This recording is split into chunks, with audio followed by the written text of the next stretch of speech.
Welcome to Telangana వెలుగు. ప్రస్తుతం మనతో పాటు బీజేపీ అధికార ప్రతినిధి కపర ప్రసాద్ గారు ఉన్నారు. ప్రసాద్ గారు, ఈరోజు మోడీ గారు రావడం తోటి అంటే తెలంగాణ రాజకీయాలు ఏమైనా మార్పులు చేర్పులు జరగచ్చు అంటారు? ఎందుకంటే ఇప్పటివరకు చూసుకున్నట్టయితే 8 మంది ఎమ్మెల్యేలు, 8 మంది ఎంపీలు, 2 ఎమ్మెల్సీలు గెలిచారు. తర్వాత అనుకున్నంత స్థాయిలో రిజల్ట్స్ రాలేకపోతున్నాయి. పశ్చిమ బెంగాల్లో గెలిచినా కూడా తెలంగాణలో గెలవడం ఆషామాషి కాదంటున్నారు. మీరేమో పశ్చిమ బెంగాల్ టు తెలంగాణ అని ట్వీట్ చేశారు.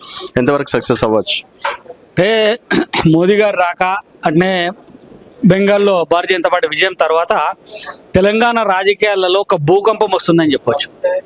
ఎందుకంటే భారతీయ జనతా పార్టీ ఎప్పుడు కూడా గాలివాటంగా రాదు, గాలివాటంగా పోదు. భారతీయ జనతా పార్టీ గ్రాడ్యువల్గా పెరుగుతూ వస్తుంది. మీరు అన్నట్టు 8 మంది ఎమ్మెల్యేలు గెలిచిండ్రు, 8 మంది ఎంపీలు గెలిచిండ్రు, 3 ఎమ్మెల్సీలు గెలిచిండ్రు. ఇక్కడ ఒక కార్పొరేషన్ గెలిచినాం. 2వ కార్పొరేషన్ కొద్దిగా త్రుటిలో పోయింది. ఇతర పార్టీలు కుమ్మక్కు రాజకీయాలలో త్రుటిలో పోయింది. చాలా 1000కి పైగా సర్పంచులు గెలిచినాం. దాదాపు కౌన్సిలర్లు 100ల సంఖ్యలో కౌన్సిలర్లు గెలిచినాం. కాబట్టి గతం కంటే భారతీయ జనతా పార్టీ చాలా బ్రహ్మాండంగా బలపడ్డది. ఇదంతా కూడా ఒక క్రమబద్ధంగా పెరుగుతున్నటువంటి పార్టీ పెరుగుదలగా చెప్పొచ్చు. రేపు ఇవాళ పశ్చిమ బెంగాల్ తర్వాత టార్గెట్ తెలంగాణ అనేటువంటి ఒక లక్ష్యంతో ఇవాళ నరేంద్ర మోదీ గారు తెలంగాణకు రేపు రాబోతున్నారు. ఖచ్చితంగా తెలంగాణలో భారతీయ జనతా పార్టీ అధికారంలోకి వచ్చే దిశగా ప్రయత్నాలు జరుగుతాయి. ప్రజలు కూడా ఎప్పుడు భారతీయ జనతా పార్టీకి ఓటేద్దాం అనేటువంటి ఆతృతతో ఎదురు చూస్తూ ఉన్నారు. ఎప్పుడు ఎన్నికలు వచ్చినా భారతీయ జనతా పార్టీ విజయం ఖాయంగా కనపడతా ఉన్నారు. అంటే ఉత్తి చేతులతో రాకుండా ఇంకేమన్నా తీసుకొస్తే బాగుంటుంది తెలంగాణకి. ఇప్పటివరకు ఇచ్చిన గుడ్డు సున్నా, బీహార్, ఆంధ్రప్రదేశ్ రాష్ట్రాలకు ఇచ్చినంత తెలంగాణకు కొంచెమన్నా చూపు చూడొచ్చు కదా అంటున్నారు. తెలంగాణను కేంద్ర ప్రభుత్వం లేదా నరేంద్ర మోదీ గారు ఎప్పుడు చిన్న చూపు చూడలేదు. ఇప్పుడు కూడా రేపు దాదాపు 8,000 పైచిలకు కోట్ల రూపాయల అభివృద్ధి పనుల్ని ప్రారంభం చేస్తూ ఉన్నారు రేపు వచ్చి.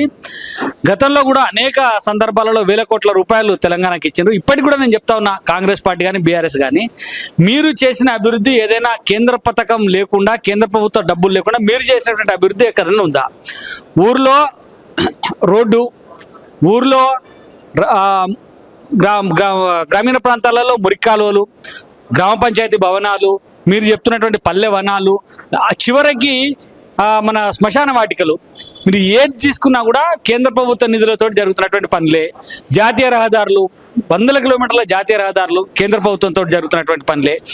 ఇప్పుడు ఎయిమ్స్ చూసుకుంటే కేంద్ర ప్రభుత్వం జరుగుతున్నటువంటి పనులే. ఎరువుల కర్మాగారం కేంద్ర ప్రభుత్వం దగ్గర జరుగుతున్నటువంటి పనులే. కోచ్ ఫ్యాక్టరీ కేంద్ర ప్రభుత్వం ద్వారా జరుగుతున్నటువంటి పనులే. రైల్వే డబ్లింగ్ వర్క్ అంతా కేంద్ర ప్రభుత్వం ద్వారా జరుగుతున్నటువంటి పనులే. రేపు స్పీడ్ రైల్ ప్రాజెక్టు కూడా ఇక్కడికి తీసుకొని వస్తుంటే అది కూడా కేంద్ర ప్రభుత్వం ద్వారా జరుగుతున్నటువంటి పనులే. ఏ ప్రభుత్వం ఏ పనుల్లో కేంద్ర ప్రభుత్వం నిధులు లేకుండా ఉన్నదనేది వాళ్ళు సమాధానం చెప్పాలి.